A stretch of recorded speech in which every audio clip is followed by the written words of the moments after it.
Good evening, everyone. On behalf of the Wisconsin International Radio, I'd like to welcome you to the first gubernatorial debate of the general election. My name is Miles Kristen. I will be tonight's moderator. Tonight we will hear from 4 of the 6 candidates on the ballot for governor of Wisconsin.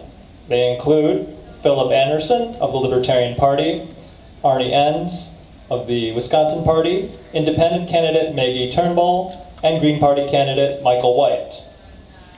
Tonight's discussion will include a range of issues from the war on drugs, healthcare, and the Wisconsin university system. Candidates will have 2 minutes to answer questions. Some questions will be answered by a show of hands. We will start off tonight with Philip Anderson first and a 2-minute introduction to each candidate, starting with Phil. Thanks, Miles, and thanks to you and Wisconsin International Radio for sponsoring this event.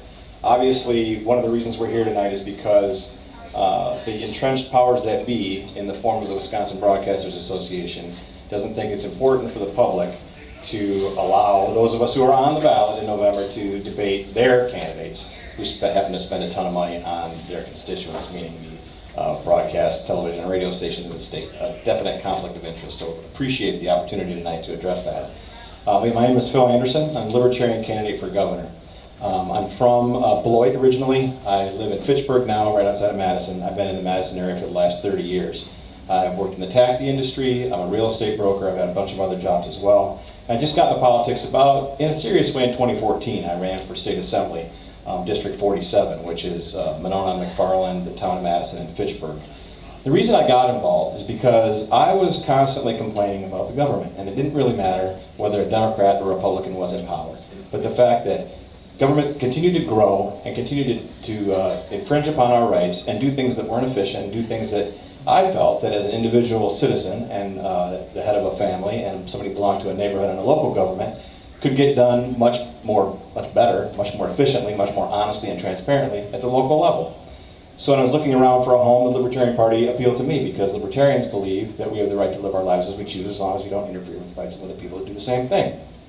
That basic philosophy is what drives all of our opinions, all of our issue positions, and we'll cover some of those tonight. But I'm very passionate about that idea that one of the main pillars of our campaign, my campaign, is local control. We'll talk about some other issues, but local control means that at any time a decision can be made at a more local level than the state or federal government, it should be. Not only for moral reasons or reasons of personal liberty, but because those people that then make those decisions, people that live in neighborhoods, people that belong to families, people that go to local city council meetings and county board meetings and get involved in their school board, are the ones who deal with the consequences and pay the bills that those government programs do. And the higher up that funding goes for government programs, the more corruption there is, both Democrats and Republicans, the more misuse of authority, the more infringement on our rights as individuals to live our lives as we choose happens. And I'm totally against that. And I think that the way forward is to limit state government, to move things as locally as possible, and to remember that any government is with the consent of the governed. And if we don't consent, and there's a lot of stuff that goes on in Madison and Washington, D.C. that we don't consent to, that we never consented to, that we need to put up a fight. And that's where I stand on those issues, and that's why I'm running. Thank you, Phil. Appreciate that. I'm Arnie Enns, and I'm running underneath a vehicle of my own kind of creation that I call the Wisconsin Party. And we got a great tagline, so you guys should consider to vote Wisconsinably, not just drink Wisconsinably. I know we're in Madison, the home of much of that, but yeah. So I'm running because I too, like Phil, got fed up with the system as I saw it, and my wife got tired of me just talking to her about it and said, why don't you go and do something about it? So I decided to get involved in our political process because it is fundamentally corrupted. And I looked around and I saw the Democrats and I saw the Republicans, and you see this kind of lack of choice that you really have. People keep on talking about the lesser of two evils, and I knew I didn't want to run as a Republican or a Democrat because to me they're part of the problem. And I looked around at some of the other parties, and they all have their pros and cons from what I saw. And what I wanted to do is have a voice for the unrepresented. So I thought that we'd do something and call it the Wisconsin Party. It's for the people that are disempowered, that are disillusioned, and that don't have a voice within our current system. Because as most people know, about 50% of the people in the state of Wisconsin that are eligible to vote aren't going to vote this year. So what you have is around 26% versus 24%. One way or the other, it's going to decide who makes all the laws in our state, and who's going to interpret them, and who's going to be telling us what we have to do as a society. To me, that just seemed so broken. And people will say, just get more people to vote within one of the two parties, but the reason a lot of people don't vote is because they don't really represent them. So we need what we're doing here today, I believe, very, very much in our society. We need more choices. We need to go away from a two-party system to a multi-party system. And we'll talk about a lot of these reforms that we all think we should do, and there's a lot of agreement amongst the four of us up here around those things like ranked choice voting, or other kinds of mechanisms, or parliamentary representation, or multiple representation from across the district based upon voting percentages. There's a lot of ways we can do a better job of representing what the population wants, because that's what democracy is supposed to be about, right? Root word of democracy, demos, is people. But our system doesn't represent the people of the state of Wisconsin. It represents a small minority and special interest groups. And what I'm trying to do, and I agree with a lot of the stuff we're going to talk about tonight, is we share those, but I want to go full force at it. I want to talk about the things that are broken that we have to fix before we can talk about the really hard problems in our society, which has to do with long-term sustainability. So anyways, we'll get into more of that. Miles says I'm out of time here, so I'm going to pass the mic down to Maggie. Thanks. Or we're swapping mics. Okay. Thanks. Thanks, Arnie. Hi, everybody. I'm Maggie Turnbull. I'm an independent, and I'm running as an independent because I also feel that the two-party system is not serving us anymore. I am born and raised Wisconsinite. I was born in West Dallas, Wisconsin. Most of my family still lives in the Milwaukee area, and I ended up living with my parents in northern Wisconsin, in Antigo. My dad was fortunate enough to take part in a National Health Service program where people who wanted to go to medical school and wanted to serve areas that are less affluent and do not have easy access to quality health care, they could go to medical school, and that would be paid for in exchange for going into an underserved area. And my dad no way could have afforded to go to medical school otherwise, but because this program existed and because he was so committed to serving people, he did that. And when I was 12, we moved to Antigo, Wisconsin, up north. I graduated high school there, went to UW-Madison for college, majored in astronomy and physics, went to graduate school at the University of Arizona, did a PhD minor in biology and my major in astronomy. And I've been working as an astrophysicist and astrobiologist ever since, running NASA teams all over the country. But I decided, after getting the job that you're supposed to get, and I was in Washington, D.C., that there is nowhere else in this nation that I wanted to live for the rest of my life than Wisconsin, my home. And so I took my career off grid and decided I would do whatever needed to be done in order for me to work here and connect with people here and be close to my family and stop the brain drain that we do see, especially in rural communities where it's a great, quiet place to grow up, but then you never come back because there aren't local jobs. There isn't really a vibrant economy there for people to come back to. And I was rebelling against that internally, and I wanted to demonstrate that you can come back, and if there's any way to do it, you should try it. But this election season, I too was looking at the political situation in Wisconsin and how just how contentious it's become and how divided we've become as people. And was that my signal that I need to stop talking? Oh. No. And I feel that does not jive with my experience as a Wisconsinite. I don't care if you're a Democrat or a Republican, if you're stranded on the side of the road with a flat tire, somebody's going to stop and help you. And that person could be somebody that you will, if you didn't know that or have that personal interaction, you could sort of philosophically hate because they're on the other side of this divide politically. But as people, as humans, we have so much in common with each other, and Wisconsin is, in my experience, a very reasonable place where people do work together at the local level to solve problems together, kind of regardless of what's happening with these political disputes. So I wanted to stand up for the middle ground. I wanted to highlight the fact that we aren't really divided into camps like this, but that it's a political system that does that to us. And it's not the people, it's the system. The system is what really needs to change, because that's what's driving us to act not in our own best interest. So that's what I'm here to try to help change, and ranked choice voting is a key part of that, as well as getting more independents and third-party candidates on the ballot. So I'll stop there and pass the baton. I'm going to put a timer up here so we can see ourselves. Oh, that's useful. Wonderful. Yeah. And Maggie, I like your dad. I'd like to meet him.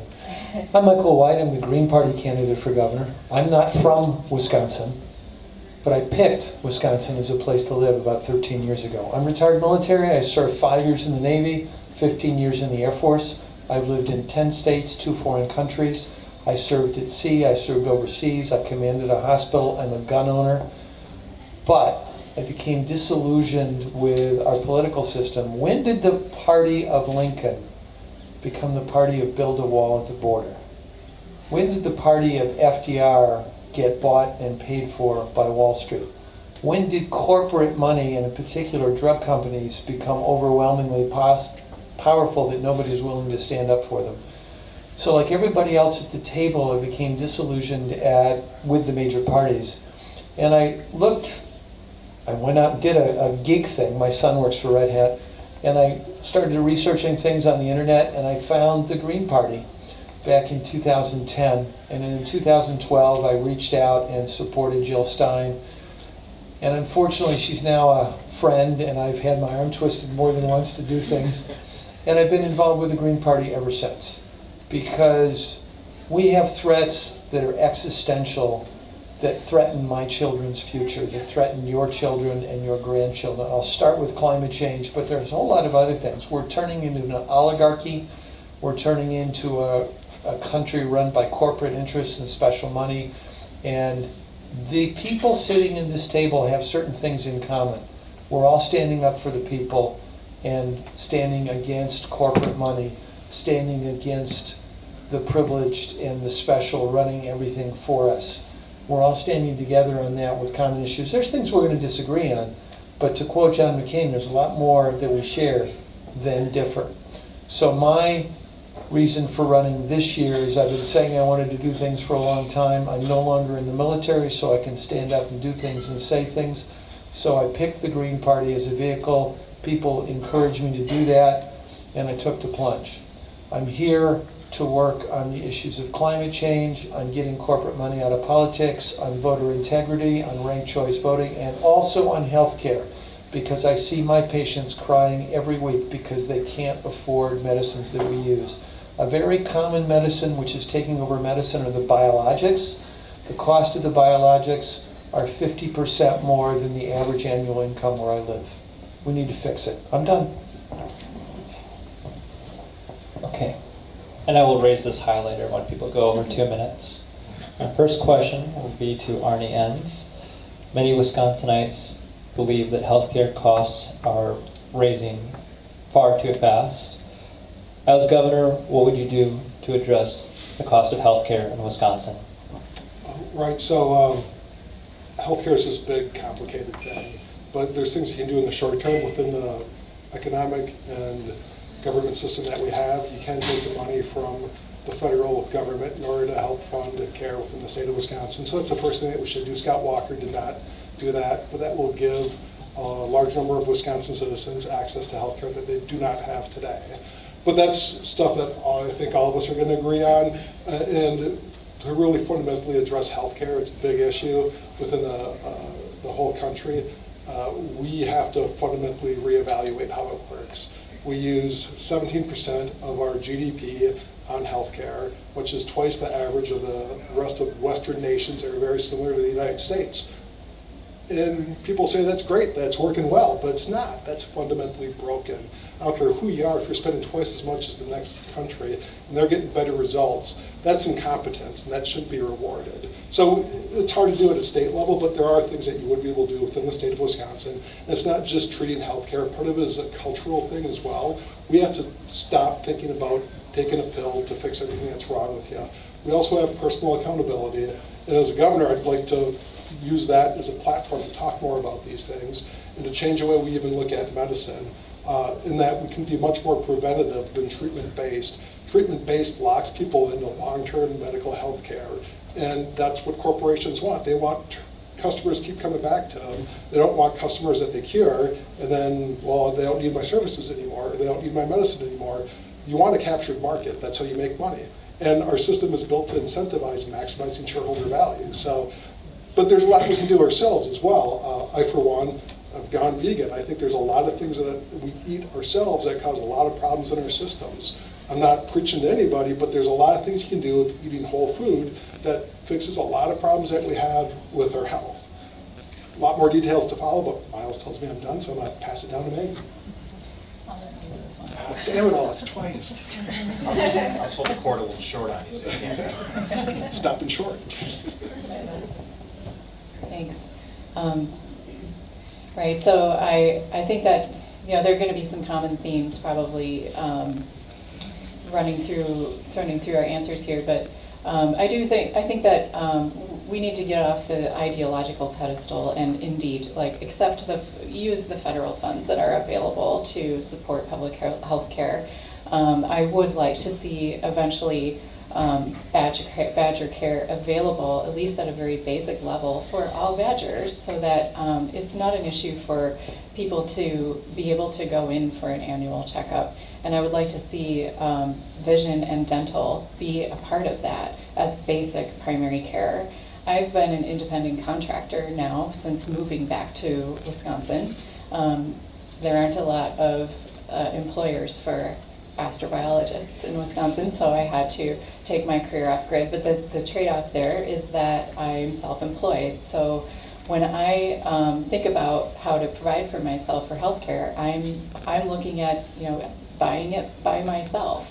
And I've had no end of frustration over the last 10 years, trying to figure out how to be covered at least at a basic level and still have it affordable. So I currently pay like $350 a month for what amounts to being emergency only care and a very high deductible. I don't think that's acceptable. I think that it will save us a lot of money in the long run to have Badger care available to every person in Wisconsin for at least primary care, just basic care, and then an option to buy in for more. I think that it's not realistic to say that we're going to have a publicly funded universal health care system for everybody, no matter what their needs are. I think we do need a hybrid of private industry, private sector insurance options, as well as a safety net and a basic care program for people who really need it. And that this will save us money in the long run. But we're going to have to work with private sector as well in order to figure out the absolute best way to do it. But certainly we should be taking the federal dollars that are available for us.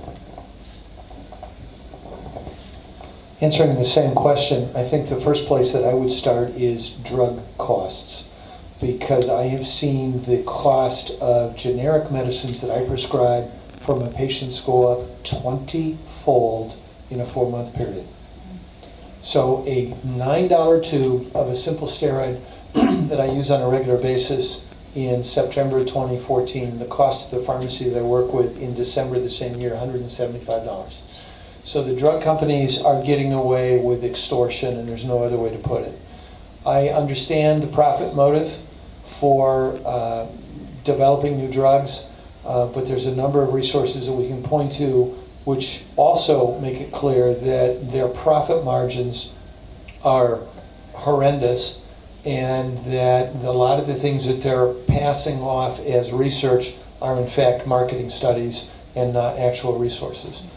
After that, I think I'm in complete agreement with Maggie that the number one issue is we don't do a good job of providing basic health care universally. We don't have good access, particularly for our Native Americans, particularly for our geographically remote areas, particularly for our socioeconomically underserved. We've not taken money that we should take from the government to do it. I can also understand the other argument is that when you take that money, you get driven by the government, and I've seen a variety of problems with that. I'm not sure that I know all the right answers. I do know that our current system is not working. We have a life expectancy which is no better than a lot of other places. We have infant mortality rates that are actually worse than other places. Cuba has about the same population as New York City. Cuba has lost about 3,000 people to HIV. New York City lost 70,000. And they spent a lot less money in Cuba in taking care of that epidemic. So there's other approaches out there. I would not be prescriptive, and I'm out of time. I'll defer for now. Thanks. In response to this question, I'd like to point out that in our introductions, we all talked about government corruption and the problems with the government being involved in things. And I think that's especially true in healthcare. I'm probably the one candidate for governor, at least the ones that are here, that would not accept the federal Medicaid expansion. And let me tell you why. It's actually what Dr. White referred to. Anytime there's money coming from the federal government or the state government for almost anything, there are strings attached to it. And that the same is true with healthcare funds. One of the things we need to remember is that health care and health insurance aren't the same thing. And they get conflated a lot in public discussions about it, and people, like one of the things that drives the high price of medications is that insurance companies are involved, and Big Pharma's involved, and they mandate those prices, and they get involved with politicians at the state and federal level, and so we're stuck with these programs that don't serve people. What I would endeavor to do as your governor is to separate the idea of insurance and health care. I personally belong to a concierge service, which is a primary health care service for which you pay a certain subscription fee every month. And what I get for that, it's less than $100 what I'm paying for myself as a single person. What I get is all my basic care, exams, visits, emails from my doctor, phone calls, whatever. And then I carry health insurance to cover emergencies. This sounds like a very similar thing to other kinds of insurance, like car insurance, for example. So to help you along with this analogy, think if you had to gas up your car, get oil changes and basic maintenance for your vehicle, and every time you did, you had to go through your insurance because the government had trained us to believe that they were the same thing. Car insurance and car maintenance were the same thing. Then you had to have a recommended people to go to, that there was all this paperwork to fill out, that they chose which gas stations were going to exist and which didn't. That would be incredibly inefficient and very expensive. And I think that's what we have right now in the healthcare system. And mainly it's because health insurers spend a lot of money on politicians. So anytime the government is involved with anything, but especially this, they're going to mandate policies that pick winners and losers, and the insurance companies are going to make sure that they're involved in every step of the process and profiting every step of the way. So I don't think the answer is more government involvement. We all want the same thing. We want available, inexpensive health care for everybody. But the way to get there is not the government. They've demonstrated that they're especially bad and corrupt at that. Our next question, we will start with Maggie. What do you see as the biggest issue facing the people of Wisconsin, and how would you propose to address it? The biggest issue I see facing us in Wisconsin is our election system. I believe that actually moving from a single check box ballot to a ranked choice voting system would solve a lot of our problems overnight. Because right now we are really, really stuck in a stranglehold between two parties that in the best case scenario, we're holding our nose and voting for the lesser evil. And neither of them is responsive to us. Neither of them is accessible. Neither of them in this state is really representing the true diversity of viewpoints that is present in the state. And if the simple solution to that really is just to move to ranked choice voting. And that is something that where you just rank the candidates. And a very brief explanation is that if your first choice does not get a majority of the votes, your vote will go to your second choice until someone has won a majority of the votes. And the result is that the majority of voters walk away from the election feeling like they got either their first or their second choice. And it also enables more independents and third-party candidates to participate meaningfully, because then you can vote for your Bernie without feeling like a vote for Bernie is, a vote for Trump. You can vote for Bernie and have your second safe choice be Hillary, and if Bernie doesn't win, well, your vote will still go to Hillary. It's a system that actually builds consensus amongst voters and leaves people walking away feeling more peaceful about the whole process. And I think actually can inspire people to think about, how am I going to fill out my ballot? Kind of like filling out the March Madness bracket, like I get to rank all these candidates. So what am I going to do? So that I actually think is the number one issue, that if I had a legacy as governor and that was the only thing we accomplished, it would be a very long-lasting positive legacy. I really like her description, explanation of that, because I've been struggling to explain ranked choice voting to people for a long time, and I totally support ranked choice voting, and I absolutely want to steal your explanation because it's great. So there's a lot of smart people at the table. I like going last, so I hear the other answers first. But my number one issue is climate change and environmental destruction, and I'm going to link those two together. And the reason I'm going to say that number one, even though it's a global issue and a national issue, is that if we wait for the national government to start doing something about it, you may as well kiss off your kids' future. We are running out of time. There is no planet B. We don't have a second choice.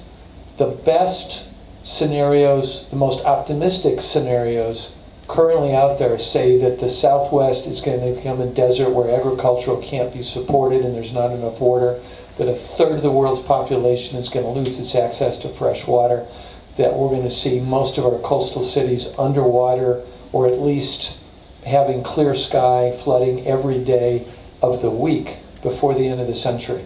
We don't know where the tipping point is where we can't recover, but we're moving there a lot faster than people predicted, and it's going to get more expensive the longer we wait. So as governor, what would I do about it?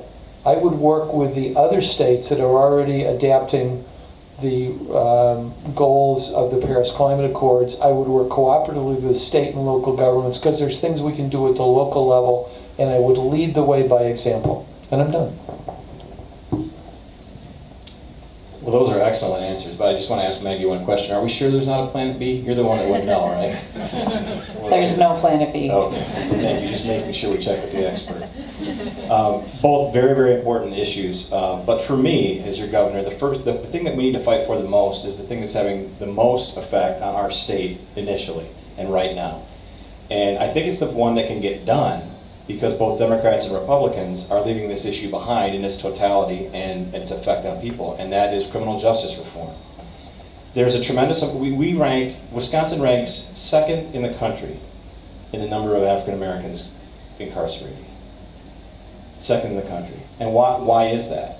Because we are still suffering under the war on drugs. And I'm not talking about, people should be free to smoke it. Of course they should. 61%, the recent Marquette poll, agree that recreational should be legal. But think about all the other things that leads to. If we stop the racist war on drugs, we're stop putting people in jail for a crime that has no victim. We're taking that business that exists, we all know it exists, and making it legal. So we're no longer enriching criminals for something that we should be free to use. And following legalizing marijuana, we need to get rid of mandatory minimum sentencing so that judges can do the right thing. We need to understand that we have the right to jury nullification. Raise your hand if you know what jury nullification is. A few. It's the right for a jury to find somebody not guilty, not because they didn't commit the crime, but because the law was immoral. And constitutionally that's legitimate, but currently the state Supreme Court stands in the way of that being implemented. As governor, I'll convene a pardoning committee immediately and sign pardons as fast as I can for people that are in jail for non-violent drug crimes. And following that, we'll expunge people's records so they can go back to not only their families, but back to work. And last of all, the thing that doesn't get mentioned about this problem enough is voting rights. The idea that people, not only on paper after they get out of jail for a felony or whatever, but people should be, even in jail, should be allowed to vote. Why? Unless they committed voter fraud, which is pretty rare, obviously. We all agree it's pretty rare. Why would they have the right to vote? They're not represented. So what happens to people, particularly in Milwaukee, some in Madison, some other places, is people get convicted of a crime that shouldn't be a crime. They go to jail, they're separated from their families, everybody gets desperate, families are broken up. This burden of raising kids and dealing with disciplinary issues goes to the schools, so there's more expense there. Law enforcement is in more danger because they're trying to prosecute crimes that shouldn't be crimes in the first place and that are racially motivated. All of these costs can be recovered, and we can have a much cheaper, a much more just state government if we just start down that process. And begins with legalizing marijuana, but it's not just about that, it's about all the other things as well. And we can get that done without the others. The other parties, not the other candidates. Sorry, to be clear.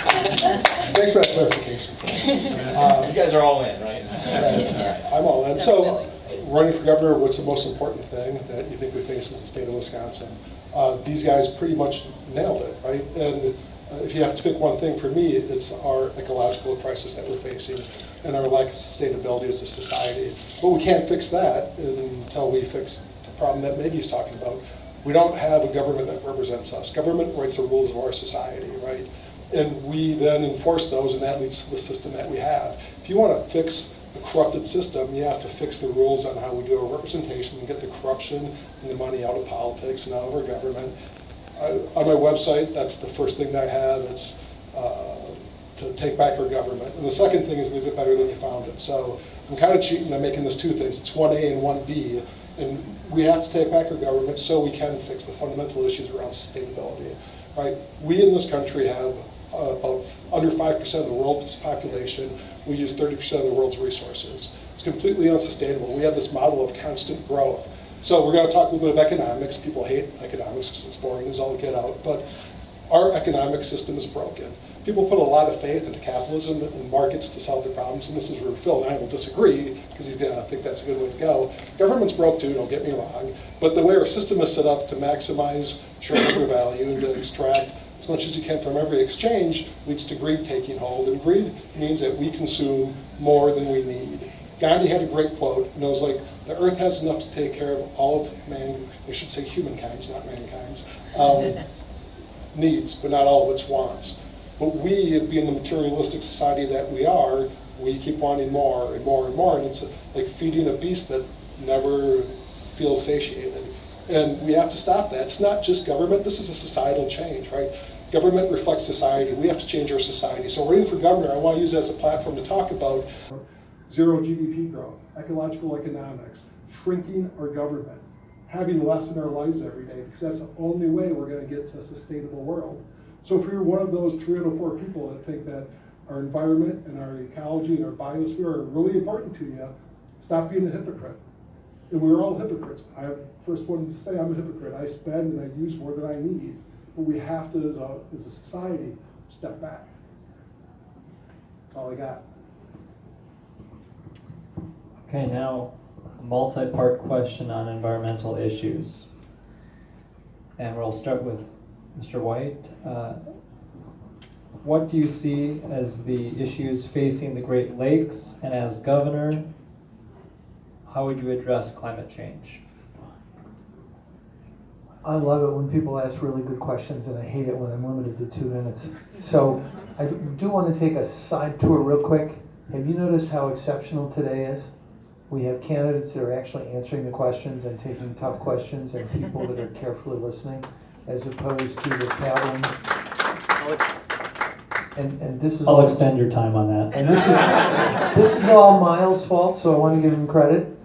But number one, as governor, your ability to control things is somewhat limited. Your ability is more of persuasion and setting an example. So the first thing that I would do addressing the Great Lakes is I would make sure that I adhere to existing commitments to safeguard the Great Lakes. I would put science back in the DNR so that we have data-driven decisions. The next thing I would do is I would, as I said earlier, I would work with other state governments, with local and city and county governments, and I would put the planet, people, and I'm sorry I'm stealing from Mike, planet, people, and principle first, and profit and special interests dead last. I am also a capitalist, but I don't mean it the same way that everybody means it when they make it a dirty word.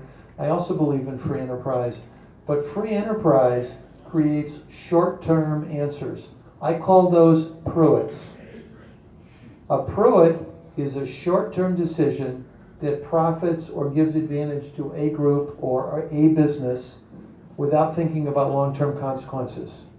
And our history is rife with disasters where short-term decisions were made for the benefit of a few that many people wind up paying for later.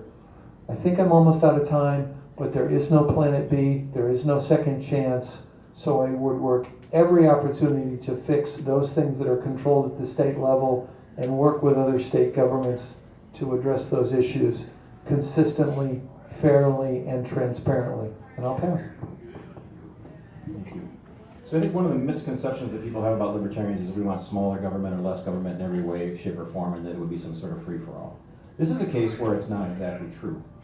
If you believe, as I do, and other libertarians do, you have a very strong sense that government should be involved in property rights and representing people's property rights. So when we all spoke at Kashina, and there's an issue with the Menominee River and a mine that's opening up on the Michigan side, and what should be done about that, the other candidates that were there, I don't remember what your answers were, but the answer to me was not, I mean, even over the wishes of local counties and passing resolutions, that the state should have stepped in and represented the property rights of not only the Indian tribes, but those counties and all the people that would be affected.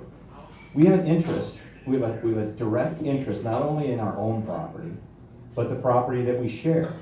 And famously, John Locke came up with this idea. I hope I'm not getting too educational about this, but it's called Locke's Proviso. And I'll tell you how it affects how I'll govern as your governor. Locke's Proviso says that people can homestead natural resources, etc., as long as there is as much or as good for everyone else. Now, when Locke wrote that in the 1700s, the world was wide and there were very few people on it relative to now. But now, there's almost nowhere on the earth that you can go and do something and leave it as good or as much for somebody else.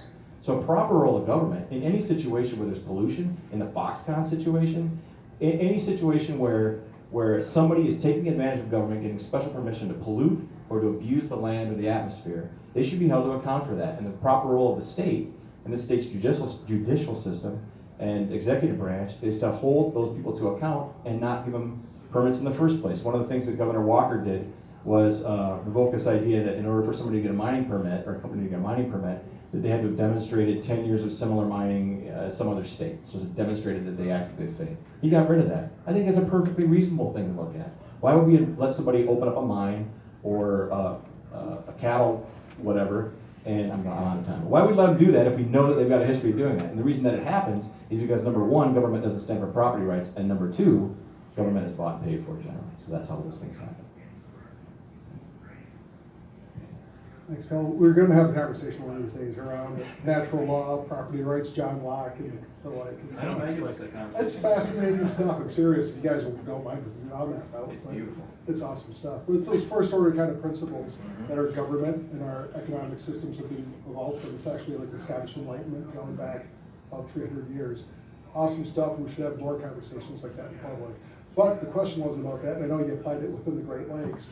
What can you do to protect our water systems? What can you do to protect the Great Lakes? And what would you do as governor? It's difficult stuff because there's all these systems in place, and you're right, Dr. White, that we as governors don't have as much power as what people might think you have if we were to hold that office. Power really resides in the people and the systems and the laws, and it requires the legislative branch to change those. But in general, there's principles that we should follow, that we should try to lobby for within the government, make sure that the legislative branches also follow the will that we're looking to lead on. And to me, with the Great Lakes, it's stuff around sustainability again. It's absolutely ridiculous that you have Enbridge pipeline that goes underneath the Mackinac Straits that is pumping tar sands out of Canada, and if that thing ever ruptures, you're talking about ruining one of the greatest natural resources in the world, the Great Lakes, right? I'm not saying that we shouldn't have pipelines, because it's a part of the world that we've built and that we live in. But what we have to do is to minimize the risk associated with them. So we should look at stuff from an insurance perspective and say, let's do something else. Let's make sure we're not going to contaminate our greatest resources that we have. And we should take things like that and route them away from the water sources if at all possible. And a secondary thing then too, I just saw this in the news, I think it was last night, late when I was being stupid and up too late looking at things that keep me up at night. And it was about algae bloom in Lake Superior is happening right now. And it doesn't usually have a problem with that. And that's an impact that we're having. People, if you're familiar with what's going on in Florida, my wife's grandmother lives down in Florida, and she's got respiratory problems from the toxic neurotoxins from the pollutant happening down there.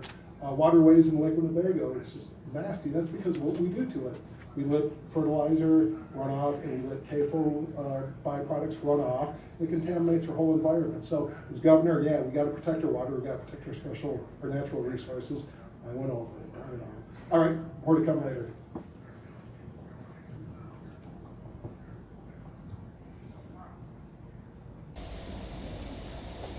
Well, I think that the couple of things that I see that are threatening the Great Lakes ecology the most, and the Great Lakes are supporting a $60 billion economy that is directly tied to the health of the Great Lakes system. But one, invasive species, and two, nutrient load because of runoff. So we need to throw a lot at protecting the Great Lakes from invasive species. The Asian silver carp is inching its way ever closer. And this is one reason why we need a governor in place who is actively going to advocate for protecting these waterways. We cannot have a governor who will not even talk about climate change or does not value science or understand the scientific language that is in place so that we can understand these systems and then create policies that are appropriate for them. And this isn't just because we like looking at nice lakes. It's because we have, many people's lives are dependent on the health of these ecosystems. And we have tourism, we have industry, we have fishing. Fishing by itself is a $10 billion industry. And when invasive species come into these lakes, those species that are fished are threatened directly.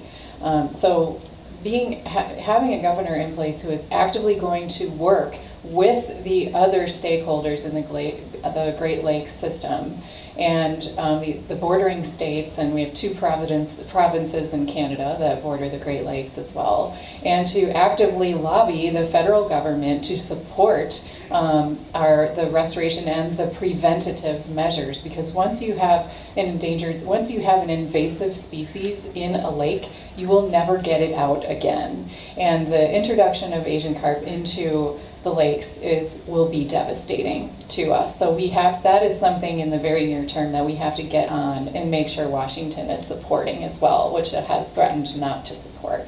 So I will just say, basically we need a governor in place who's really going to fight for that. Okay, we're going to take two more questions and then we will take a 5-minute intermission. Next question, we'll start with Philip Anderson, and this will be a 3-part question. As governor, how would you address K through 12 education, our university system, and student debt?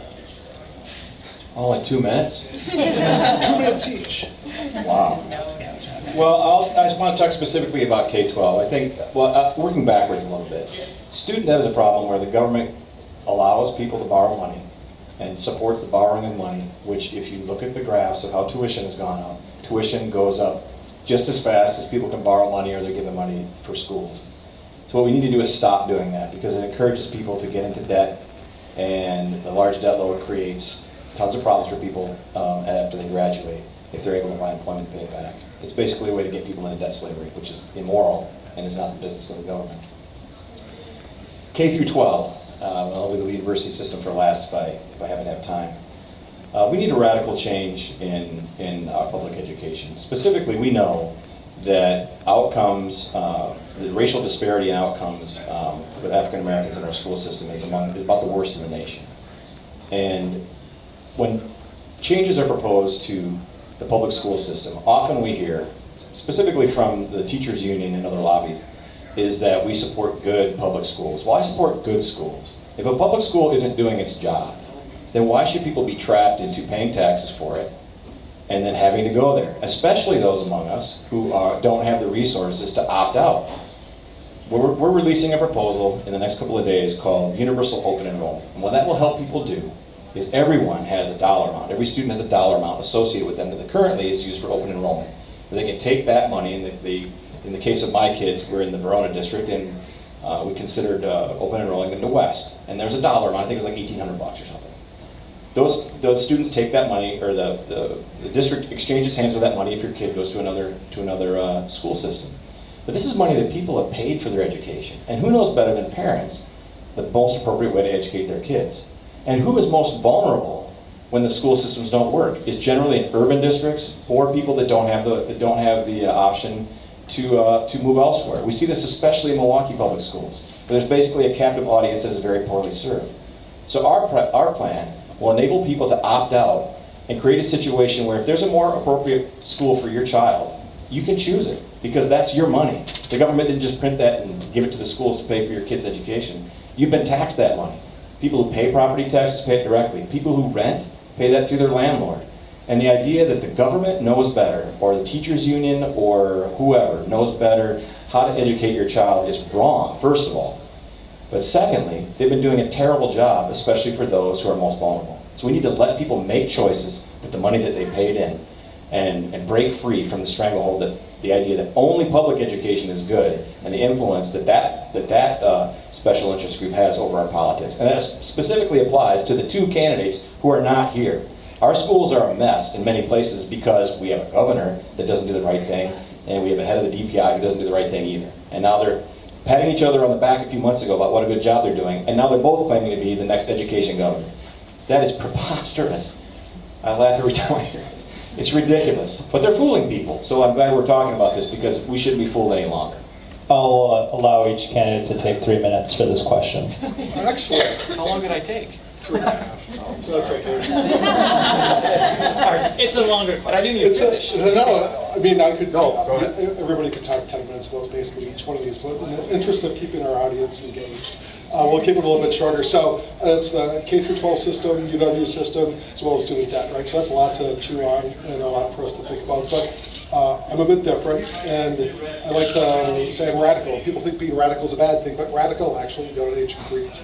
And the root word of it all means to go to the root of things, right? So I want to go to the root of this problem. We can't differentiate it like we're talking about in the form of that question. Our educational system doesn't serve our needs right now.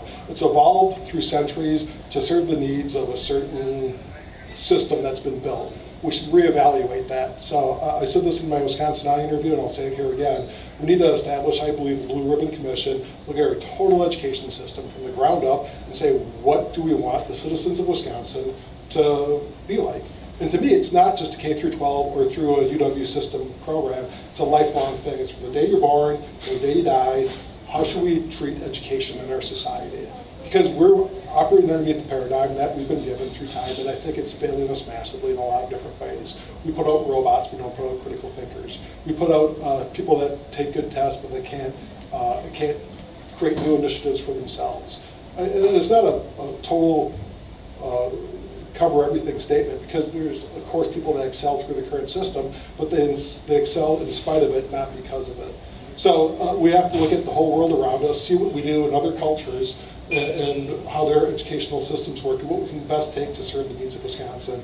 And again, we have to do this within that ecological paradigm that I was talking about in the last question, and that we have to do it in a way that's sustainable. We have to teach people around different ways of looking at economics and sustainability and things like permaculture concepts, which are things that we have to live in concert with the world around us much more. And so this whole thing of K through 12, UW systems, and even debt. I mean, geez, don't get me started on debt and money and monetary policy. That's just a scam too. And within the system and the way you ask that question about student debt, because people feel it in the world we live in today, but it's broken. You know, and what we do is money inflates the whole system, and we go into debt peonage, and then we're trapped for life, and then you have to follow along with the arc that you're told you have to live your life by. Go to school, take on debt, get a good job, pay it off, buy a big house.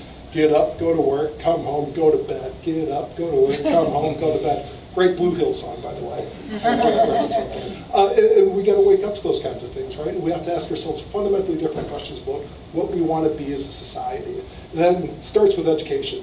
It says, what kind of population do you want? Do you want people that are going to work on an assembly line, follow orders, and not question things? Or do you want people to be able to express themselves in their natural being and see the magic in life and to see the interconnections in things? I prefer the latter. I think I have a very high opinion of humanity, usually. Depends on traffic. But we really can do much better than what we do for our educational systems and for our children. Anyways, I went over. Sorry, Miles.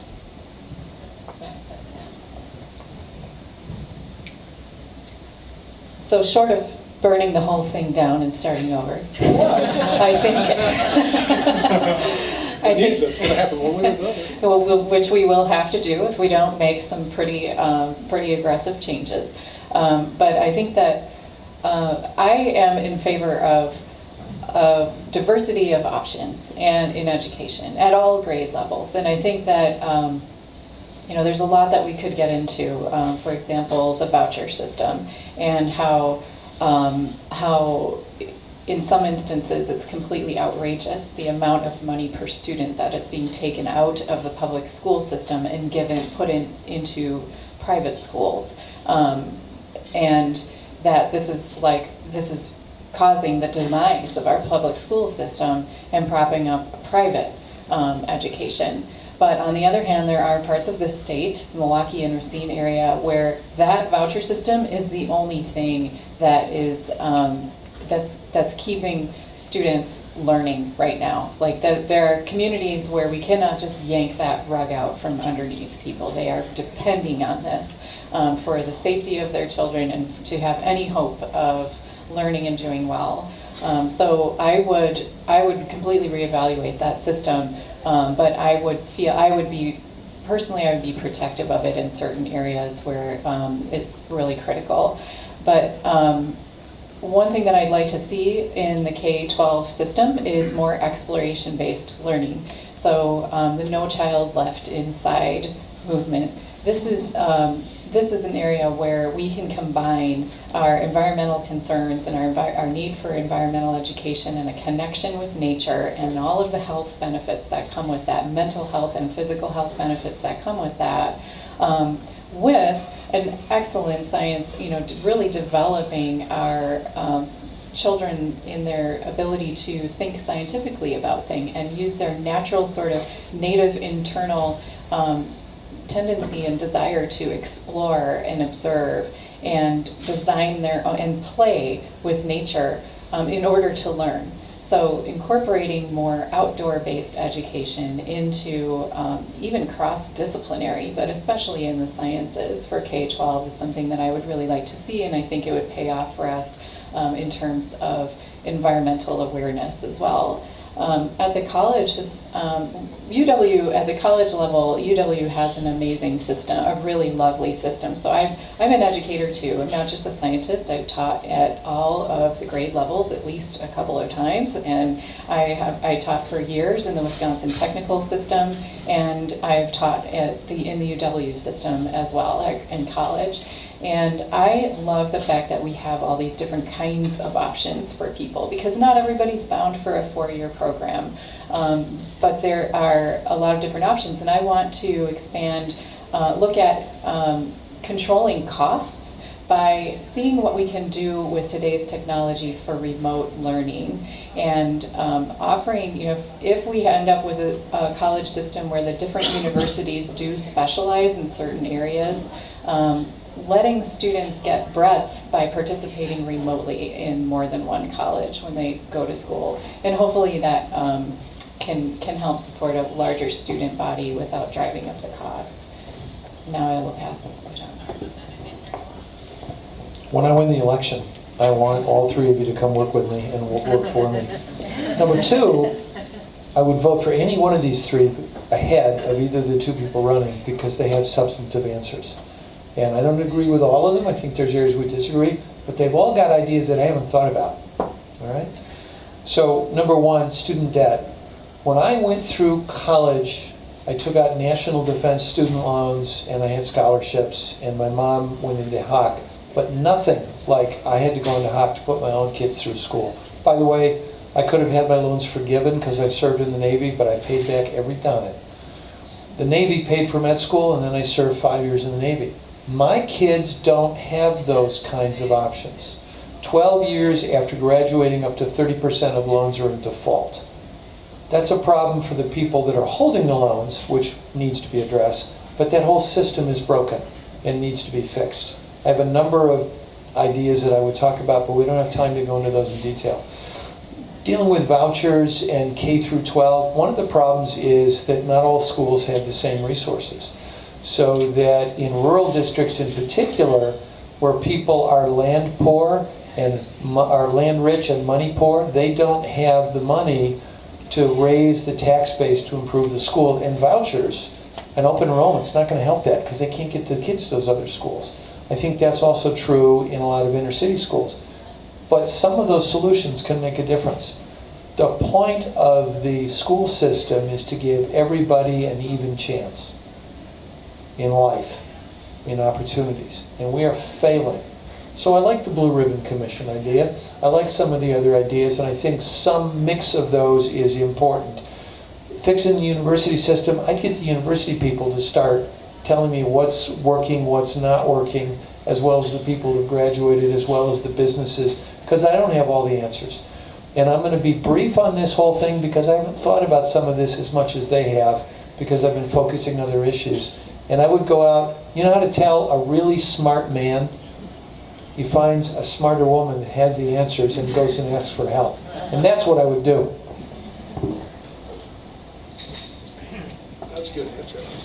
Wish I would have thought of That was actually 2 minutes and 25 seconds.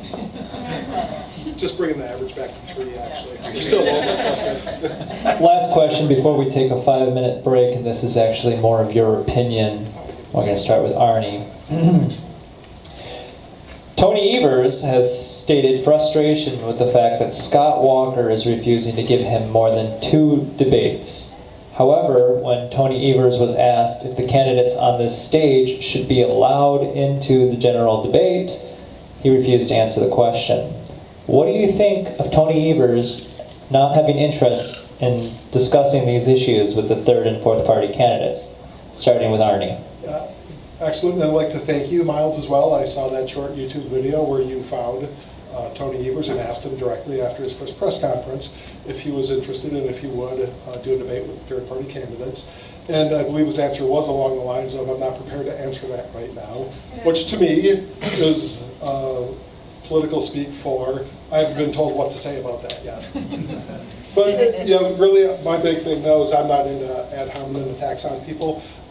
That's the 3rd thing in my platform. It's take back the government. 2, leave it better than you found it. And 3, be kind. Wisconsin Party, anybody that wants to join, you can. But the be kind part is really, we have to bring civility and talking about things and ideas, not talking about people, back to politics. So I feel bad for Tony Evers in a lot of ways because he's getting blasted by attack ads as soon as he won the nomination. Boom, like the dark money, the PACs, and the Republican Party just start hammering him.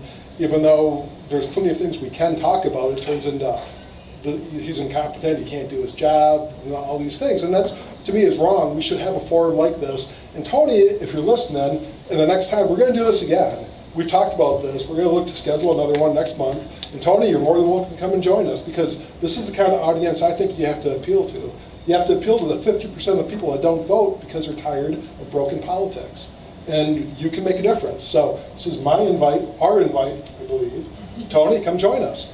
And Scott, if you want, excuse me, I gotta be more formal. Governor Walker, if you want to join us, hey, door's open, buddy.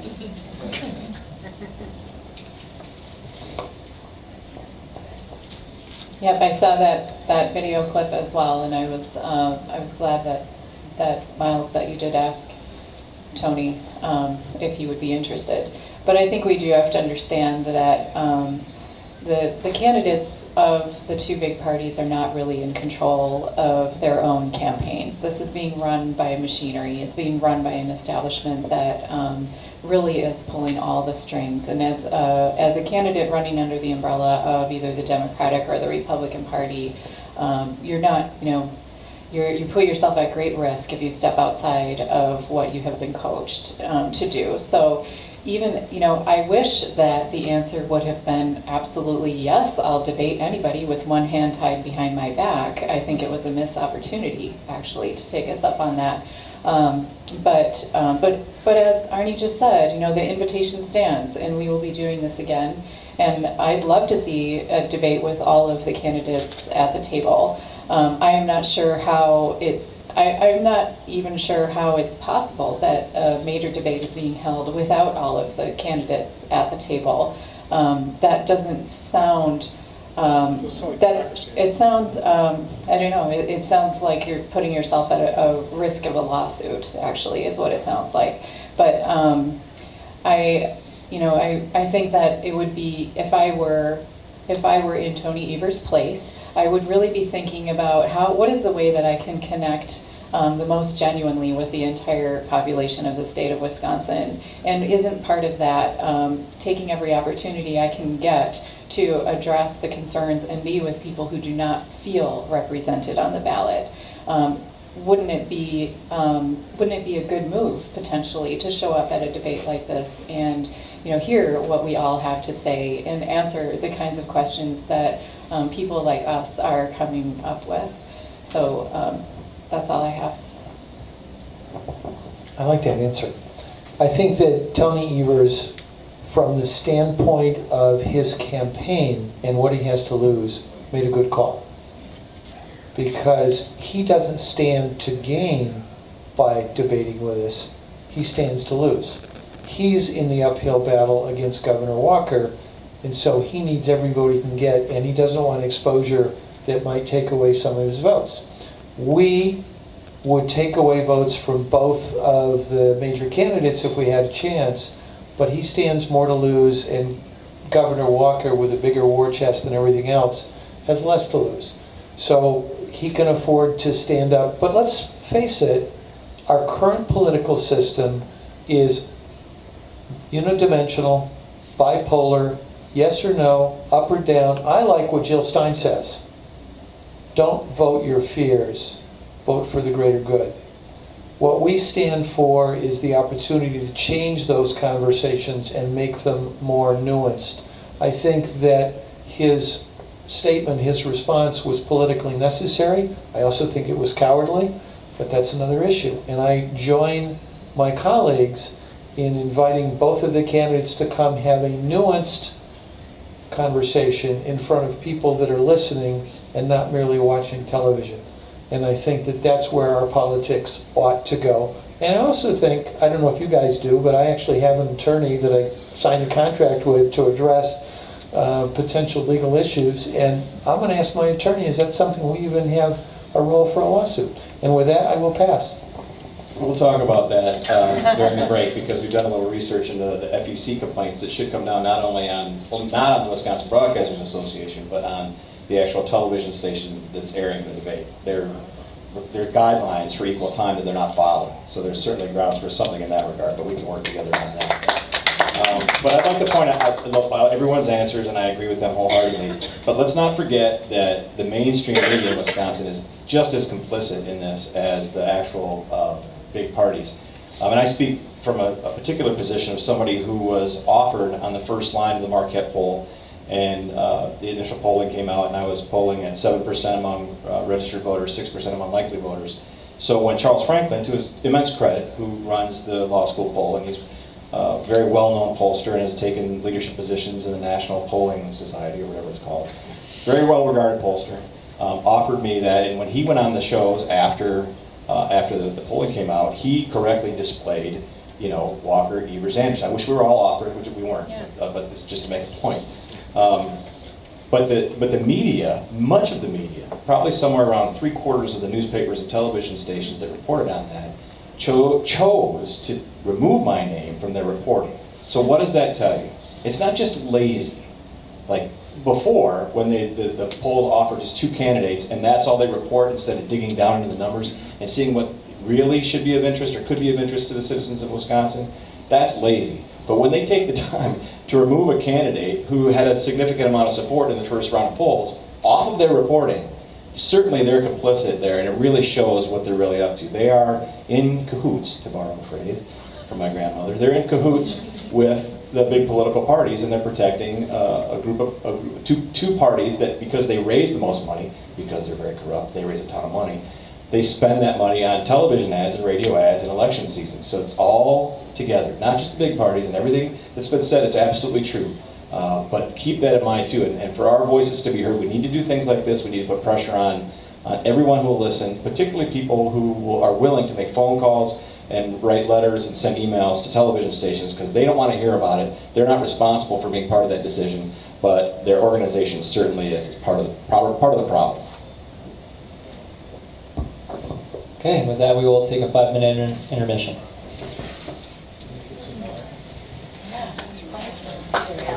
All right.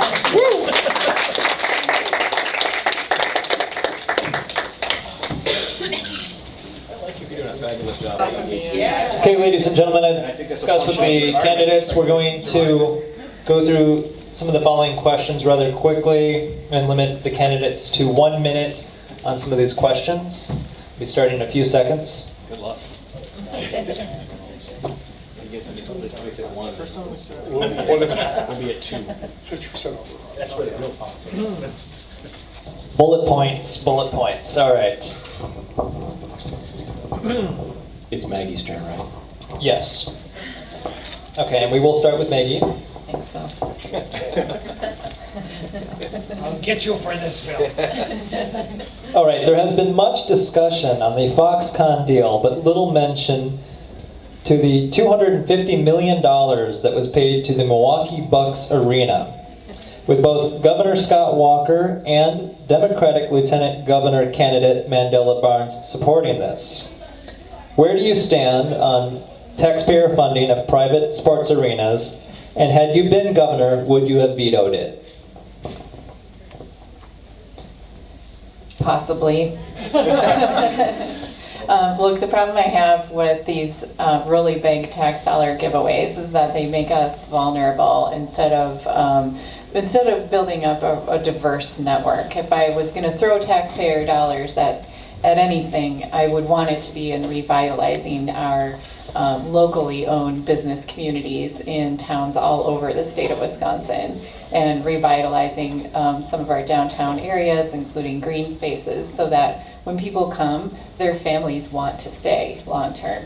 But I can think of a lot of really great uses for that money that would actually build a more robust economy instead of putting more and more and more eggs in fewer and fewer baskets. I would have vetoed it. I think that government does have a role in supporting some sports and other cultural things that enrich the whole community, but just not the ones that Governor Walker can reach the whole state. So I would have vetoed it. Less than 10 seconds. Wow. That's a record. Let the record show.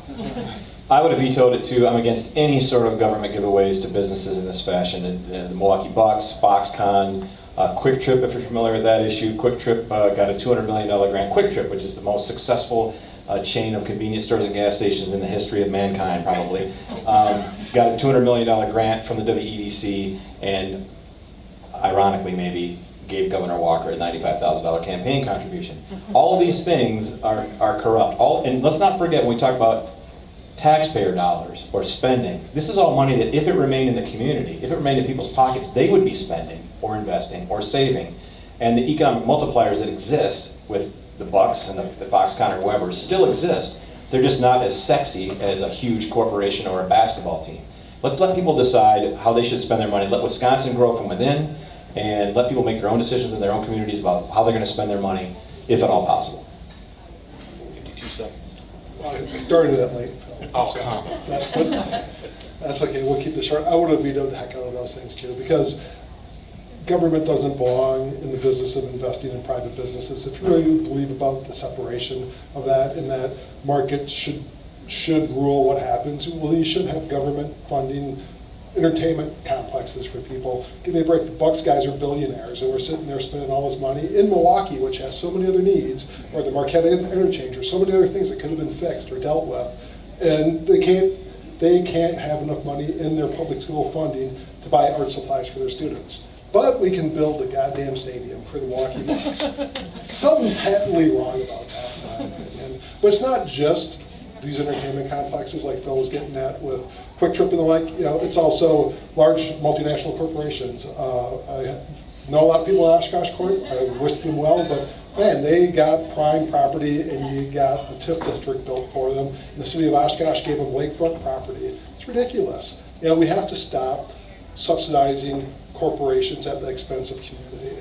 And it's just point blank wrong, but that's crony corruption stuff happening again and again and again. And if we keep voting Democrat and Republican, it's not going to change because both parties support these things.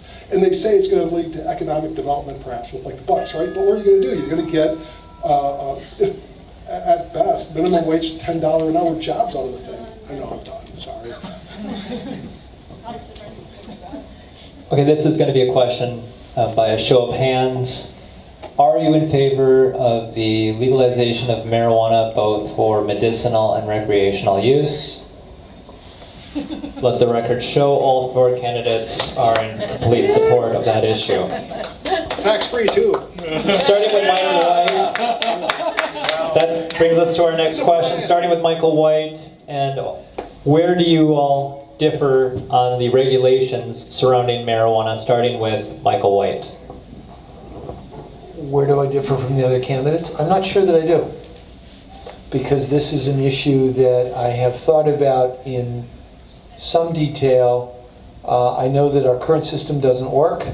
I know that we are putting people in jail for non-violent drug crimes, filling up our jails. We're doing disproportionately the certain ethnic groups and socioeconomic groups. I'm not sure that I differ with anybody on this one.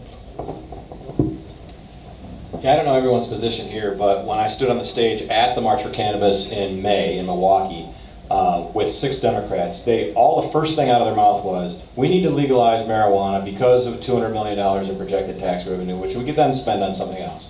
And the people that enjoy marijuana recreationally, but in particular the people that use it medicinally, need that. They don't need it to be taxed. They need it to be as little taxed and as available as possible, and it should be, because it should be something that you can grow in your backyard and sell on your front porch. It's just a very simple thing that God created for us to use. It's good for people in many ways. It's better than actually the scotch that's in front of me right now. Not that I would be smoking marijuana if the scotch weren't available. However, my point is that we all know that the majority of people in Wisconsin know that, and the government's not responding. So my position is it should be as tax-free as tomatoes. I don't think you can regulate plants. You know, I mean, really it's a plant, and how can you even tax it? It grows, it's a weed, they call it weed. Okay. Yeah, I take this just a step further too, though, that there's a lot of medicinal qualities in a lot of different plants that also can be used for recreational purposes. I think that things like magic mushrooms have a place in society. But then people talk about going down a slippery slope of drug addiction and it's not good for our society, et cetera, et cetera. The only time people care about something not being good for society from our leaders of our free world is when they can't make a buck off of it. If they can't make a buck off of it, then they make it illegal. So they're plants, let's use them and realize the benefits of them. And then regarding another aspect around going even further down opiates and opioid crisis, because people talk about this war on drug as a whole spectrum of stuff. We have to stop that too. The war on drugs is bad, and marijuana is not a gateway drug. And when you declare war on something, I think you automatically lose. We've never won the war on drugs. We spend, I don't know how many hundreds of billions of dollars, if not billions of dollars a year against it. We've never finished the war on poverty. The war on terror, well, we're really getting our butt kicked on that. So I don't know why we're pretending to do all these things through large government programs. So anyway, I could keep going, but I won't. Thank you. Arnie gets 5 minutes. We get one. Just kidding. I actually enjoy your responses, so no worries. Well, I mean, okay, so maybe I'll step away from everybody else at the table slightly on this. I think that, you know, in the situation that we're in, the real world that we're in, while I agree that it would be great to just have completely free use of marijuana, grow whatever you want, use it whatever way you want to, no taxing, I think that perhaps a more likely scenario is that we legalize it and regulate it the way alcohol is, so that we have laws against minors using it. There is a tax revenue that then can go into, for example, drug rehabilitation programs. But I do think that this is however, whether it's taxed or not, it needs to be legalized, because this is the most racially biased law that there is, right? I mean, African Americans are more likely to be pulled over, they're more likely to be searched, they're more likely to be charged, they're more likely to be found guilty, they're more likely to be sentenced at the maximum, you know, possible penalty for this, and then it's just a downward spiral from there. So not only does it need to be legalized, but people who are serving time for possession or use of marijuana need to be pardoned and allowed back into society, and their records expunged, as Phil was saying earlier. I completely agree with that. But the other thing is that when we legalize marijuana, I want to make sure that there are protections in place so that any licensure around growing and selling marijuana is equally available to people regardless of their gender or race, because that is something that we are seeing in states that have legalization, that it is still harder for minorities to get certified to be able to produce and sell it, because we're so racist and we're just so biased. So I would want to make sure that that was addressed as well. Since I was so short, I want 20 extra seconds. Number one, I agree with her on virtually everything. Number two, there's an article in the New England Journal of Medicine which documents that nicotine is a gateway drug for cocaine. All right? You need to understand that. Number three, the FDA was denied the ability to regulate nicotine as a substance, and that was a mistake. We have a burgeoning problem which is going to lead to a lot greater problems than marijuana has, and that's vaping and e-cigs, and that needs to be addressed. And I'm done. Starting with Phil, what issue most defines your gubernatorial campaign? The biggest issue that we talk about, and it's pretty broad actually, is local control. The idea that you have the right to live your life as you choose, as long as you're not interfering with somebody else's right to do the same thing, addresses pretty much every issue that's before us. I've talked about it in terms of education, criminal justice reform, economics, Foxconn, all of those things. We have a broken relationship with government. We do. We don't really have a representative government anymore. You can read in papers and hear direct testimony from members of this state legislature as well as members of Congress where they're not reading the bills, they're not writing the bills, they don't know what's in the bills, they're expected to vote for the bills. And those bills are written by departments of the government, in the best case scenario, or by the actual lobbyists themselves. I was personally involved in the issue when Uber was legalized in Wisconsin because I was managing a taxi company at the time. And the Americans for Prosperity basically wrote the bill on behalf of Google, put it on the state legislator's desk, they voted for it. They had public testimony. I sat there in front of them. Mayor Soglin sat in front of them. Many people did and said, here's what's wrong with it, even addressing their own issues with how independent contractors were classified. But they didn't listen. They nodded their head. They thanked me for my testimony. They voted in. That's how our government works. That's what we need to get local control, because that can happen when all of our representatives are in Madison where we can't see them and watch them as we should. But if they're at our city council meetings and our neighborhood associations and in our families where we're making decisions for ourselves, then that's going to not happen as much. You forgot ALEC, American Legislative Exchange Council. So like this is a lot of educational stuff too, right? And I agree with Phil that those are huge issues that we have to address. Our government isn't our own. That's the first thing I read again, take back to government. But for me, the biggest single issue is still living in concert with the world around us. I mean, we're in endgame scenarios. and people don't want to hear that, but when you have 7.6 billion people on the planet, heading to 10 billion people by the year 2050, and to think that you're going to grow your way out of problems with it, you're insane. We have carrying capacity. It's this concept about what a system can sustain. We're at the limits of growth. And you can argue about climate change, and I don't. I think climate change is real, but a lot of people who think it's bunk science, sure, I'll give you that. So there's the Stockholm Institute, the Stockholm Center has 9 markers for sustainability within our environment. And by their number, we've exceeded 4 of them already, right? And so throughout CO2 emissions, that means 3 that we've exceeded already. And it's all about our ability to have a system that can sustain human life. And the other thing I'm going to say real quick, because I'm almost up already, is that it's not about sustainability. I want to start using other words. I want to use the word reciprocity more, that we don't have to live thinking that the earth has to sustain us. We have to start thinking that we have to sustain it. And that requires reciprocity and more respect for the world around us. And we have to use government as the only crack that we have in the door to start doing that, because we have to have these conversations. People want to have these conversations, but we get told, now we got to make middle-class America great again. Like, or we have to grow the middle class and take money away from these guys and give it to the special interest group. They're all special interest groups. They're all goddamn greedy. Let's stop playing that game and look at the bigger issues. Sorry. I completely agree with that. I think that our future really does depend on learning how to be a part of the living Earth system and understanding that this really is the only planet that we have. Even if we find other planets around other stars that can sustain life, we're not going to just go there and insert ourselves into that ecosystem and expect to be, supported by it.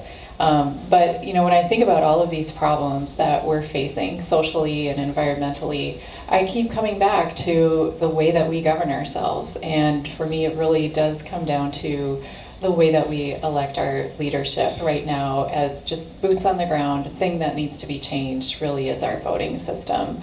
I want to see ranked choice voting, and I want to see automatic voter registration. I don't think being registered to vote should be a big ordeal for people. If you interact with the DMV, you can get registered to vote. And make it an opt-out instead of a hurdle that you have to scale.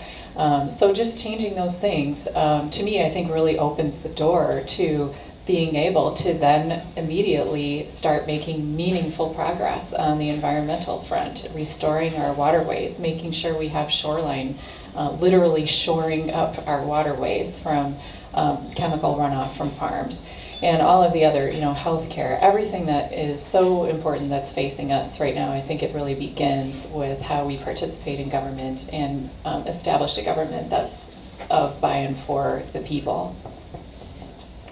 I like having a smarter woman sitting next to me. I agree with everything she said. But my number one issue is there is no planet B. We are running out of time to save our children's future. That's ecological destruction. That's invasive species. Our energy is being bought on credit, and our children are going to have to pay the interest. And if we don't do something soon to fix the problem, it will become something that cannot be fixed. That's my number one issue. Everything else comes after that, but I agree with all the other things people are talking about.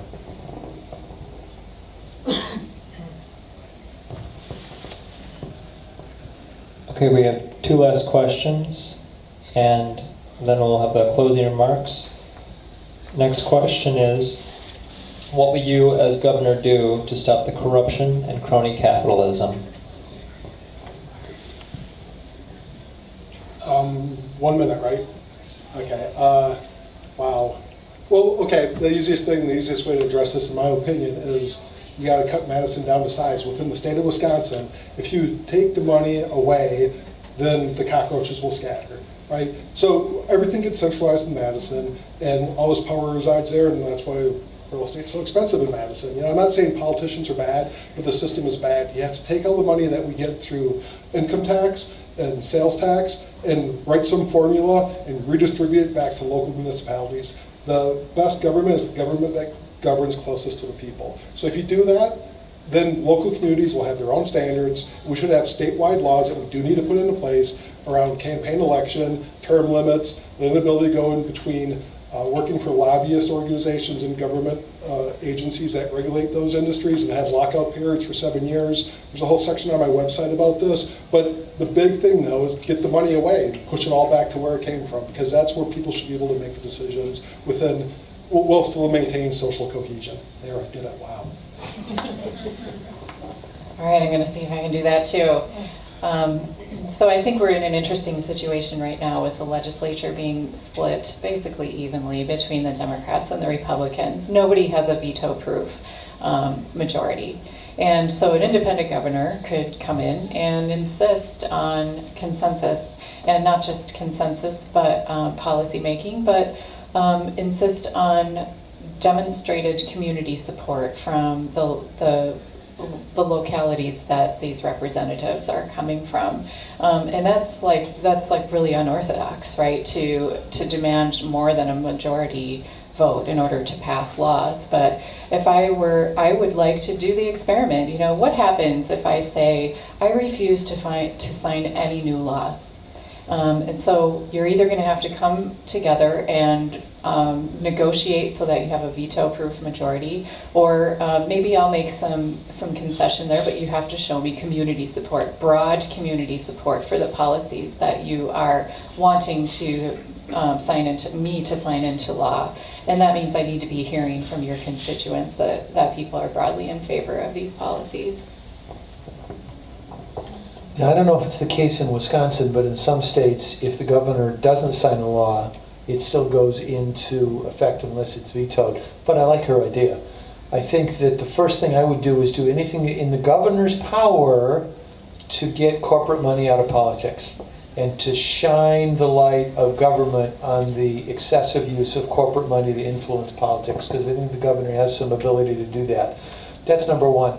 Number two, I think all four of us at this table would be better than either of the two candidates, precisely because we are not locked in to the Tweedledum versus Tweedledee, I'm bigger and badder than you are, of the two parties trying to prove they're bigger and badder than the other party and they can push the other party around. The four people at this table are unanimous in wanting to address the issues on the principles as opposed to party dogma. So that's what I would do. Well, those are some magnificent answers, and I swear you just read our website about local control that generated that. I know, we're very much in agreement, but that's very, very powerful testimony. And so I agree with what's being set up here, especially what Arnie mentioned about shrinking government. If you get rid of the garbage, the cockroaches go away. Is that how you said it? It's exactly true. Right now, no matter what we do, and we've seen in attempts at campaign finance reform before, is that no matter what laws you put in place that say you can't give money or you can't give more than this money, the money will still flow in some way, shape, or form. There's always ways to reward people, and if you want to read about how committee chairmanships are handed out in Washington, D.C., it's a sad, sad story of people paying to have committee chairmanships in exchange for raising money for their big parties. So it's a travesty. But to put a more near-term point on it, there's two things that I do right away. Number one, in my very first budget, it would be small, first of all. And anything that was in the budget that the Republicans or Democrats or both wanted, they would have to demonstrate that it was working, that it was needed, that it couldn't be done on a more local level, that it couldn't be done more efficiently by the private sector. Otherwise, the governor of Wisconsin has a unique power, not 100% unique,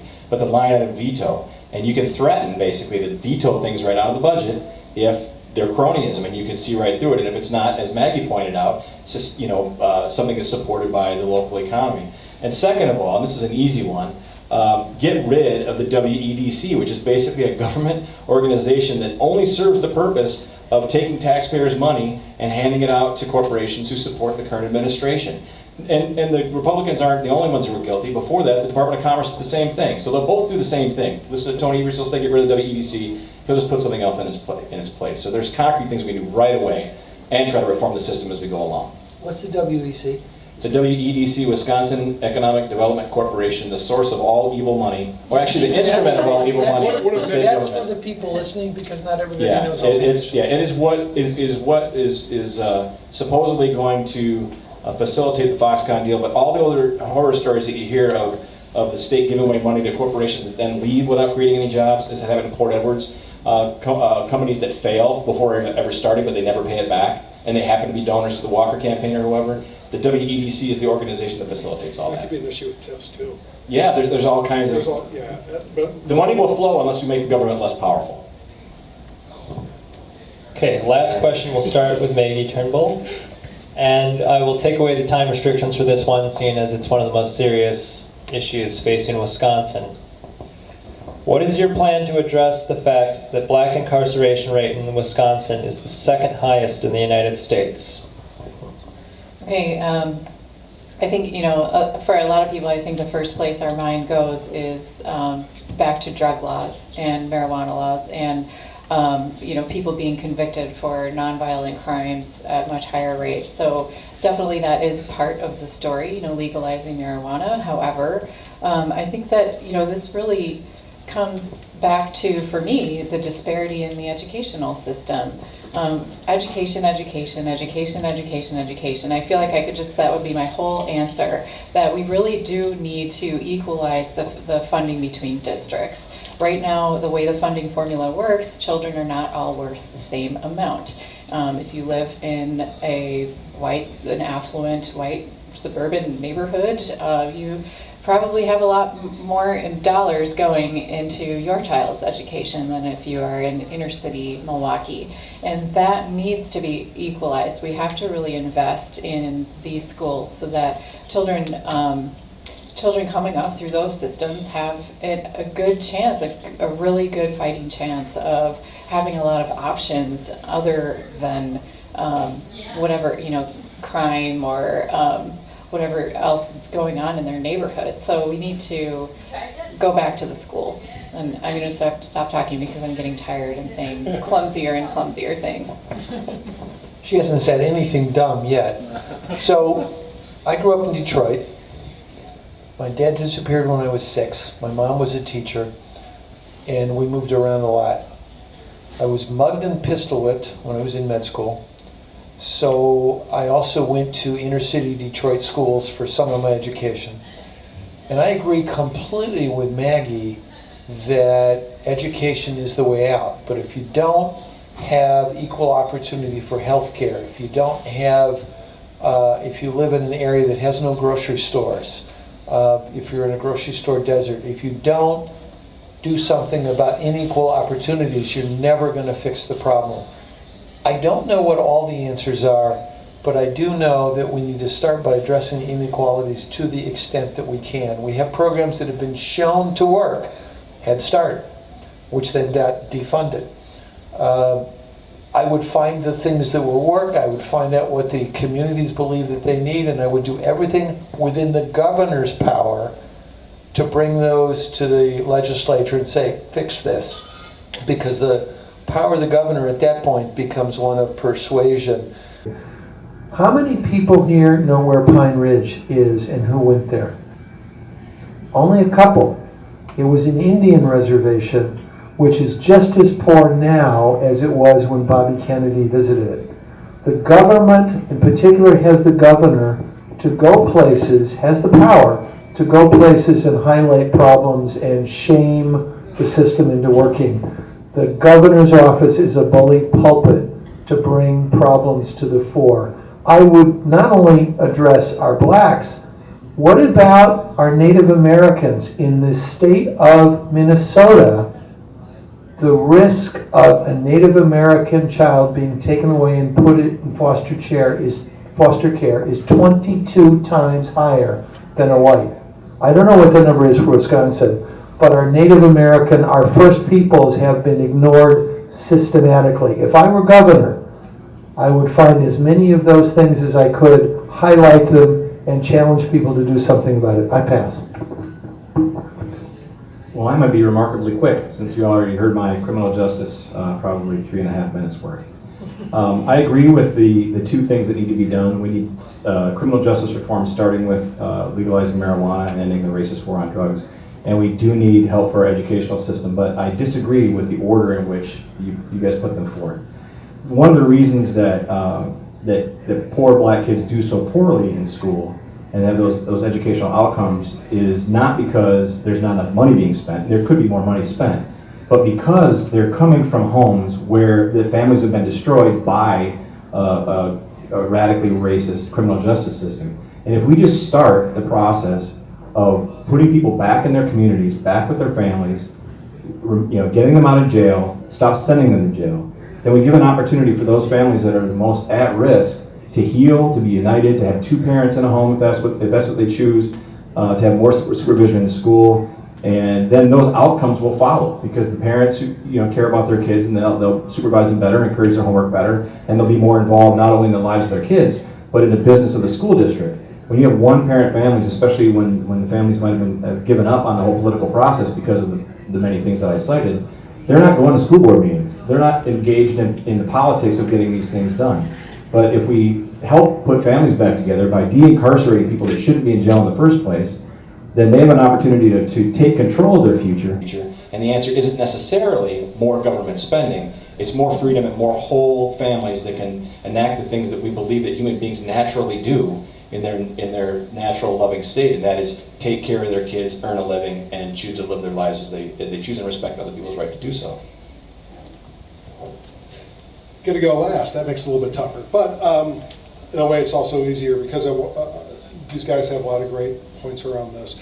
It's a tough problem, right? In that we have to call out the truth where we see it. It's like what Dr. Martin Luther King said, you have to call out justice when you see it, right? And we do have institutionalized racism in our country. We have it at the state level, we have it at a local level, we have it in our society. We have to realize that, and we have to hold ourselves to a higher standard around us and call it out when we see it.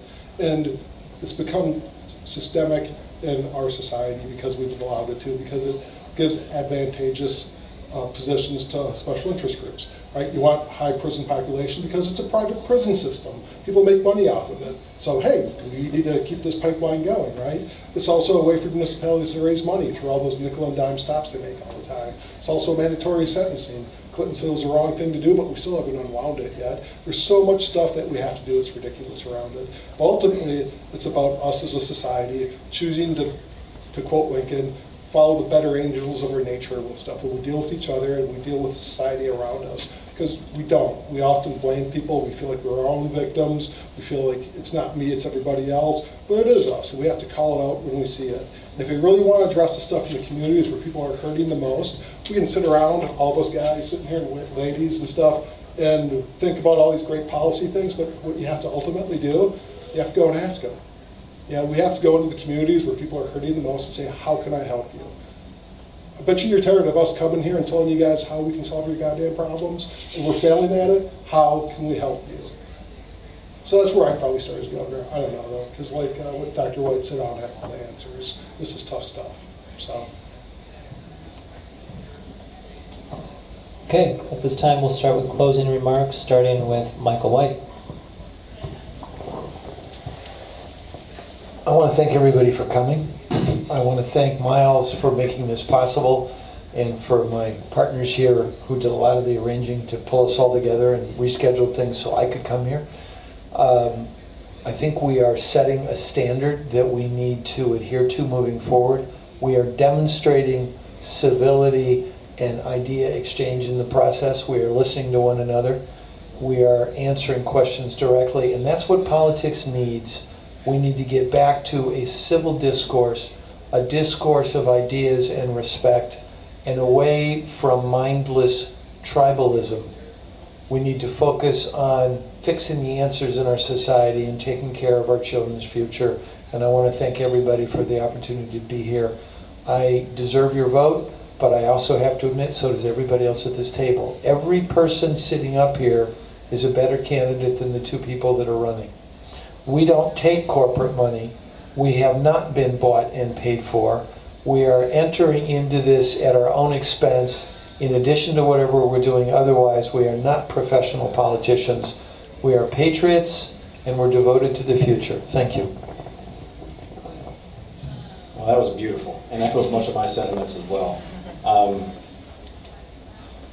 We need to proceed forward with the idea that government has failed us in so many ways, and I think that's one of the things that we have agreed upon for the most part on this stage tonight. We have a fundamental problem with the way that people relate to government, what government has done to take away our liberties and even our representation.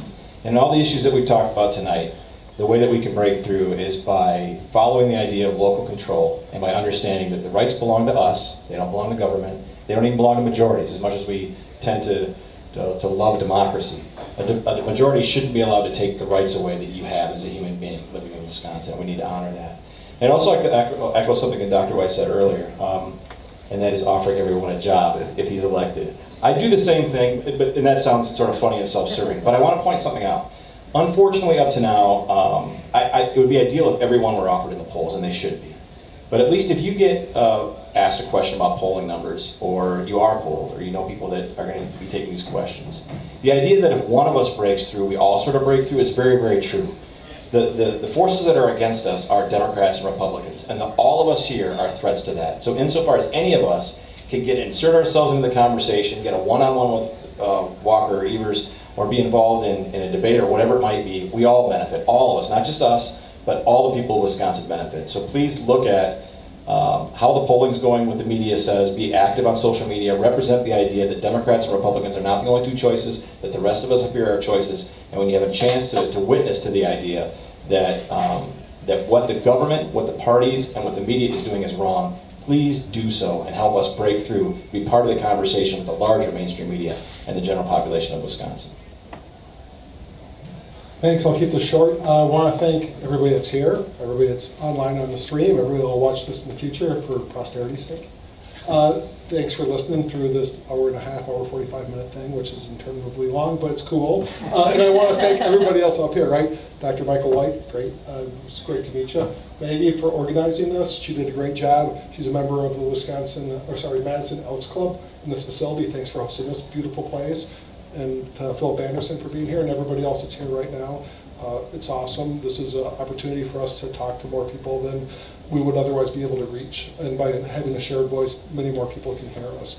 But lastly, I just want to say as a closing remark that we are facing huge issues in our society, and we're pulling each other apart. And the vitriol and the hatred that we display all the time, gotta stop. I reference back to Lincoln and the better angels of our nature. But we have to do that. I mean, we have to have civic conversations with each other. We have to stop putting our differences, and we have to start really loving each other. You know, I mean, we're here for a reason. It's not to have the most toys when you die. It's not to own more stuff, because like Tyler Durden said in Fight Club, we talked about this with somebody before, right? Do you own your stuff, or does your stuff own you? We have to stop thinking about greed, special interest groups, and I want my piece of a pie. It's about the greater good, and it's about compassion for everything around you in life and all its manifestations. Sounds preachy as hell, but you know what? We need it. We have to start thinking like that instead of just thinking purely political and power grabs and power generation, how you apply it. So anyways, thanks for coming. Well, I think that stepping outside of the two-party system is going to happen, and it's going to be really good for all of us. It's going to open up a lot of opportunities for the ballot to be a lot more interesting and a lot more diverse and engaging a lot more civic participation and excitement about going to the polls. So, I thank all of you for being here tonight to witness this. And this is what our political discourse could look like. And it's what it does look like, because that's what we're creating here. But we can do so much better than the big money dominated political system. But I want to see more diversity on that ballot. And I've grown very accustomed in my life to being the only woman at the table, literally. This is very much what the situation is for me professionally everywhere I go as well. But we, as women, there is no reason why we should not be circulating through the highest offices in the land. We have a perspective to offer that is slightly different, and oftentimes a way of approaching problems that it reflects a different experience growing up.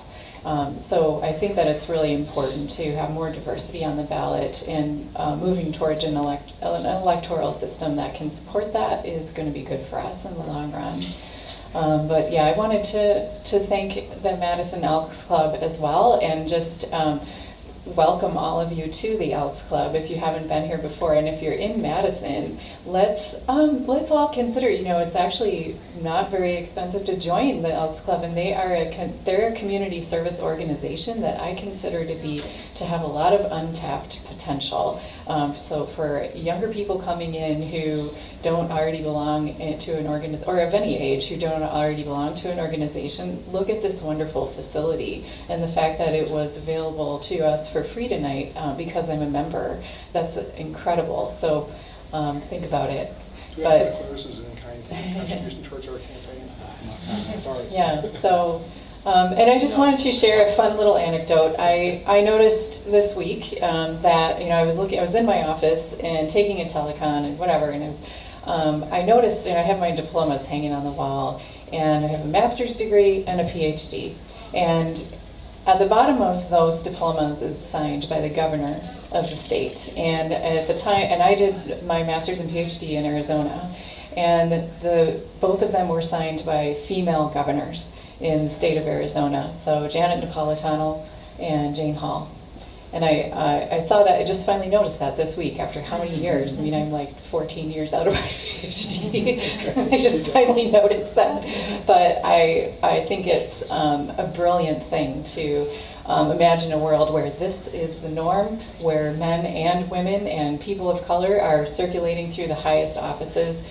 Keep holding that vision, because we will get there. Thanks.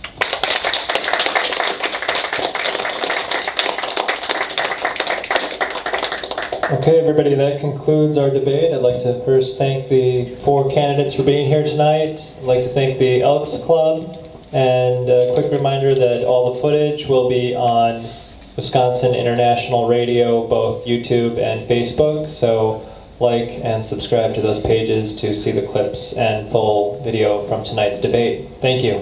Thank you, Miles. Bye.